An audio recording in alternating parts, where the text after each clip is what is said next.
If you're from the US, you've probably heard about the KKK, or Ku Klux Klan. You know, the white supremacist hate group that was originally formed in the aftermath of the American Civil War. But did you know there's actually a good KKK?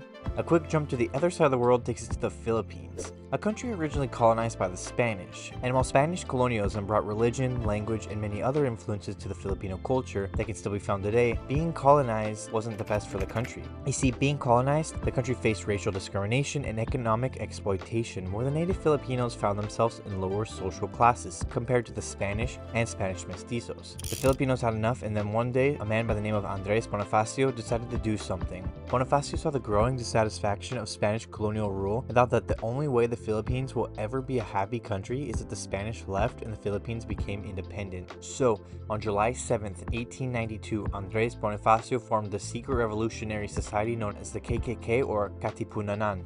In Tagalog, the KKK or katipunan translates to fraternity, freedom, and virtue, and the KKK was not originally formed to kill off the Spanish, although there was violence and conflict, but we'll get back to that. The katipunan conducted meetings, educational greetings, and other mutual aid activities to build a sense of national identity and educate members about their rights and the principles of the revolution. They focused on expanding their membership and organizing local chapters throughout the Philippines. The Katipunan also used written materials like pamphlets and the revolutionary newspaper Kalayaan to spread their ideas and garner support. When the Katipunan recognized that their goal for independence might require a struggle, they stockpiled weapons and trained its members in military tactics. It's important to note that the Katipunan's turn to armed struggle was largely seen as a last resort in response to the oppressive colonial regime and the failure of peaceful reform efforts.